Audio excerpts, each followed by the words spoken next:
She won't stop crying, the mother told security. Never, maybe we should leave. They were in the front row at the Apollo Theater, tickets her late father had bought months ago, and watching James Brown without her daddy was too much. The security guard started to escort them out. That's when James Brown stopped the entire show. It was June 24th, 1972. James Brown was headlining at the Apollo Theater in Harlem during his Superbad tour, and the place was absolutely electric. 5,000 people packed into that legendary venue, the air thick with anticipation and the smell of sweat and excitement. Everything was going exactly as planned. Brown was in the zone, the band was tight, and the crowd was losing their minds. Except for the little girl in the front row who couldn't stop crying. Her name was Maya Richardson, and she was 8 years old. 3 weeks ago, her entire world had shattered. Her father, Robert Richardson, had died suddenly from a heart attack on June 3rd. He was 36 years old, gone in an instant while watching TV in their living room in Brooklyn. One moment, he was laughing at something on the screen. The next moment, he was gone. Robert Richardson had been the biggest James Brown fan Maya had ever known. The man was obsessed. He had every single record Brown ever made, lined up in chronological order on a special shelf he'd built just for them. He could do the James Brown dance moves, the slides, the spins, even attempted the splits once, and threw out his back. He'd painted a mural of Brown on the wall of his garage. He'd named their dog James, after you-know-who. 4 months before the heart attack, Robert had done something crazy. He'd spent nearly 2 months' worth of overtime pay on front-row tickets to see James Brown at the Apollo. His wife, Patricia, had been livid at first. They were saving for a bigger apartment. They had bills, but Robert had been so passionate about it, so genuinely excited, that Patricia couldn't stay mad for long. "This is going to be the greatest night of our lives, baby girl," Robert had told Maya, holding those tickets like they were made of gold. "Front row at the Apollo. We're going to be so close I can get Mr. Brown's autograph. This is history, Maya. History." Maya had started a countdown calendar on her bedroom wall. Every morning she'd mark off another day, watching the numbers get smaller as the concert got closer. She and her daddy had planned everything down to the last detail. What they'd wear? Matching James Brown t-shirts. Of course. What songs they hoped to hear. How they'd try to get Brown's attention during Please, Please, Please, because that was her daddy's favorite song in the whole world. Then, June 3rd happened, and the countdown stopped at 21 days remaining. After the funeral, Patricia found the tickets in Robert's wallet. He'd been carrying them everywhere, showing them to friends, to coworkers, to anyone who'd listen. Looking at those tickets made Patricia's heart break all over again. She thought about throwing them away. She thought about selling them. She thought about framing them as a memorial to the last thing Robert had been excited about. But then Maya made the decision for her. "Mama, we have to go," Maya said. 5 days before the show, Daddy spent all that money. He was counting down with me every single morning. If we don't go, it's like his dream dies too. Patricia looked at her 8-year-old daughter, this tiny person who just lost her hero, and was somehow being braver than any adult Patricia knew, and she made a decision. They would go. For Robert. On the night of the concert, Maya insisted on wearing her father's James Brown t-shirt. It was enormous on her, hanging down past her knees like a dress, the sleeves falling past her elbows, but it smelled like her daddy, like his cologne and his sweat and home. Wearing it felt like being hugged by someone who wasn't there anymore. Patricia had done something else. On the back of that oversized shirt in permanent marker, she'd written, "This one's for you, Daddy." Maybe Robert would see it somehow. Maybe it would make this impossible night feel a little less empty. Maya also brought something else. She'd found her father's ticket in his wallet. He'd already torn off the stub, preparing it for the night he'd never get to experience. Maya held that piece of paper in her small fist, like it was a lifeline, proof that her daddy was supposed to be here, proof that he'd wanted this night as much as she had. When they arrived at the Apollo, Maya was okay, nervous, sad, but holding it together. She could do this. She could experience what her daddy had been dreaming about for 4 months. Then the lights went down and Maya fell apart. The darkness hit her like a wave. Surrounded by thousands of screaming strangers, pressed in on all sides, the reality crashed over her with brutal force. Daddy should be here. Daddy should be holding my hand right now, squeezing it with excitement like he always does. Daddy should be the one screaming, pointing at the stage, making everything feel safe and magical. Instead, there was just empty space where he should have been. Maya started sobbing. Not quiet, controlled tears. Full body, can't breathe, can't see crying. The kind of grief that comes from somewhere so deep you didn't know it existed until it tears its way out of you. Patricia pulled her close, trying to shield her from the chaos. It's okay, baby. It's okay, baby. It's okay, we can leave. We don't have to stay. But Maya shook her head violently. Leaving would mean giving up. Leaving would mean admitting that Daddy's dream died with him. She couldn't do that to him. But she also couldn't stop crying. The show started with an explosion of energy. James Brown hit the stage, like a force of nature, moving like he was 20 years younger, his voice powerful and raw. The crowd went absolutely insane. The horns blasted. The drummer was possessed. Brown slid across the stage in those perfect dance moves that had made him a legend. And Maya cried through all of it. She couldn't see through her tears, couldn't hear over her own sobbing. This concert she'd waited 4 months for was happening right in front of her, and all she could feel was the crushing absence of the person who should have been sharing it with her. By the 4th song, Patricia knew they had to leave. This wasn't working. If anything, being here was making it worse. Maya was inconsolable, and staying felt cruel. She caught the attention of a security guard, waving him over urgently. "I'm sorry," Patricia said, practically shouting to be heard over the music. "My daughter. She won't stop crying. Her father just passed away. These were his tickets. I think we need to leave." The security guard nodded sympathetically. He'd worked hundreds of shows at the Apollo, seen all kinds of situations, but a grief-stricken child in the front row was something new. "I understand, ma'am. Let me help you get out." He started guiding them toward the side exit, one hand gently on Patricia's shoulder. That's when James Brown saw them. Brown had been watching the front row on and off all night. He always did, feeding off the energy of his most devoted fans. He'd noticed the little girl early on, noticed she was crying, noticed the oversized shirt that clearly belonged to someone else. He'd figured maybe she was overwhelmed by the noise, scared of the intensity. But now he saw a security guard escorting them out, saw the mother's devastated face, saw the little girl still sobbing, clutching something in her hand. And then he saw the back of that shirt, those words written in marker, "This one's for you, Daddy." James Brown stopped singing mid-word.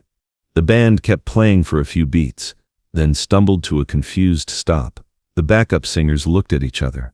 The crowd murmured, unsure what was happening. But Brown was already moving. He walked to the edge of the stage and jumped down, not the controlled, choreographed stage exit his crew had planned, but an urgent, immediate drop to the floor. Security rushed toward him, thinking something was wrong, but Brown waved them off. He walked straight toward Maya and Patricia. "Wait," Brown said to the security guard. "Hold on. Don't take them out yet." The guard stopped, confused. Patricia stared at James Brown, her husband's idol. The man Robert had worshipped, now standing 3 feet away with sweat still dripping from his face. Brown knelt down to Maya's level. She was still crying, but softer now, shocked into near silence by what was happening. "Hey, sweetheart," Brown said gently. "Daniel, what's your name?" "Maya," she managed through hiccuping sobs. "Mecha, that's beautiful." He pointed to her shirt. "This one's for you, Daddy.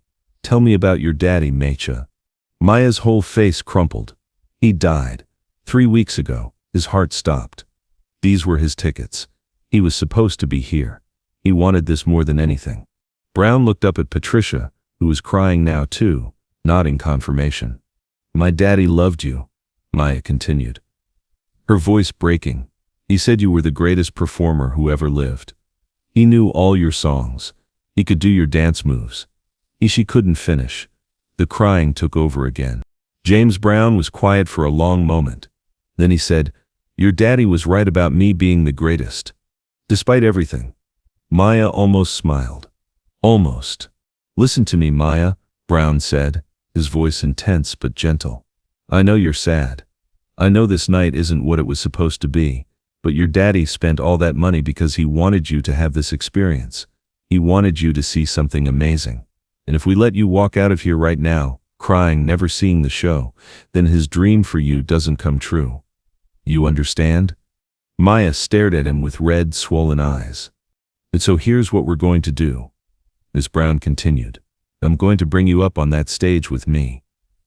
I'm going to dedicate a song to your daddy, and we're going to make sure that wherever he is right now, and I believe he's watching, Maya, I truly do, he knows his little girl is going to be okay. Maya looked at her mother. Patricia was crying so hard she could barely nod, but she nodded. Okay, Maya whispered. Brown picked her up, this tiny girl in an oversized shirt, still clutching her dead father's ticket stub, and carried her back toward the stage. The crowd, which had been murmuring in confusion, suddenly understood what was happening. The murmur built into applause, then into a standing ovation as Brown climbed back onto the Apollo stage with Maya in his arms. He set her down carefully on an amplifier near the piano, where she had a perfect view of everything. Then he walked to his microphone. Ladies and gentlemen, Brown said, and his voice was raw with emotion in a way none of his band had ever heard before. I need you to understand what just happened. This beautiful little girl right here, her name is Maya. Her daddy bought these tickets 4 months ago. Front row tickets. He was so excited to bring his daughter to see me perform. The Apollo went silent. 5,000 people, dead quiet. But Maya's daddy passed away 3 weeks ago. He never got to keep his promise, never got to walk through those doors with his little girl. But Maya came anyway, because she loved her daddy, and she wanted to honor his dream. You could hear people crying now, scattered throughout the theater. Maya's daddy was a James Brown fan, he continued, and I take that seriously. Every person who loves my music, who supports what I do, they matter to me. So we're going to do something right now. We're going to sing a song for Maya's daddy. And wherever Robert Richardson is right now, he's going to hear it. Brown turned to his piano player. Give me something soft, something gentle. The piano started playing a slow, soulful melody. Brown walked back to where Maya was sitting and held out his hand. She took it. Come here, baby girl, he said softly. He led her to center stage, and as the music swelled, Brown began to sing. It's a man's world, but he sang it differently than he ever had before. Slower, more tender, every word carrying the weight of loss and love and the preciousness of life. Maya stood next to him, holding his hand, and Brown put his arm around her tiny shoulders. As he sang, she leaned into him, this stranger who had somehow become exactly what she needed. Your daddy can hear this, Brown whispered to her between verses. I promise you, baby. He can hear every note. Maya was still crying, but they were different tears now, not hopeless tears. Healing tears. When Brown hit the emotional peak of the song, his voice breaking with genuine emotion, there wasn't a dry eye in the Apollo Theater. Hardened New York crowds who'd seen everything were sobbing openly. Grown men were wiping their faces. This wasn't just a performance anymore. This was something sacred. After the song ended, the silence lasted for several heartbeats. Then the Apollo exploded with applause. Not the usual screaming and cheering, but something deeper, respect, recognition that they'd just witnessed something that transcended entertainment. Brown helped Maya off the stage and back to her mother. Before they separated, Maya did something that surprised everyone. She hugged James Brown. A real, tight, desperate hug. Thank you, she whispered into his shoulder. Daddy would have loved this so much. I know he would have, baby, Brown replied. And Maya, he's proud of you, for being brave enough to come here tonight, for keeping his dream alive. Patricia couldn't even speak. She just mouthed thank you over and over while crying. Brown nodded, then returned to the stage. The rest of that show was electric. Something had fundamentally shifted in the Apollo that night. Everyone in that theater had been reminded that life is fragile, that love matters, that sometimes the most important thing you can do is stop and acknowledge someone's pain. After the concert, Brown's manager arranged for Maya and Patricia to come backstage. Brown gave Maya his microphone cover from that night's performance, signed with both her name and her father's, for Robert and Maya Richardson. Your daddy loved you more than music. Keep that love alive. James Brown. He also made her a promise. Every year on June 24th, wherever I am, whatever show I'm playing, I'm going to dedicate a song to your daddy, so you'll always remember this night. So you'll always know someone else remembers him too. James Brown kept that promise until he died. For 34 years, on June 24th, he'd pause during his show and say, "This one's for Robert Richardson. Maya, I hope you're listening." Maya always was. Maya Richardson is 59 years old now. She's a music therapist in Brooklyn, using music to help people process grief and trauma. On her office wall is that microphone cover, framed next to the ticket stub her father never got to use.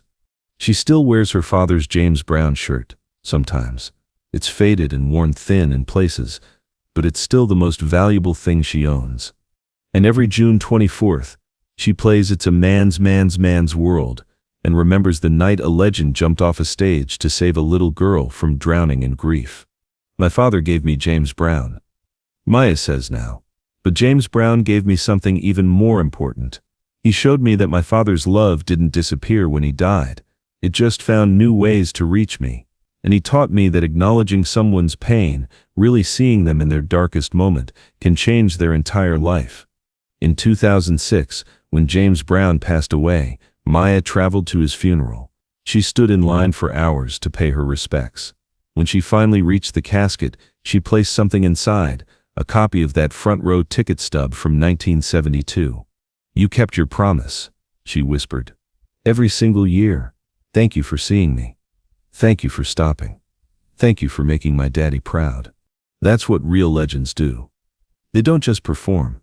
They don't just entertain. They see people. They stop for people.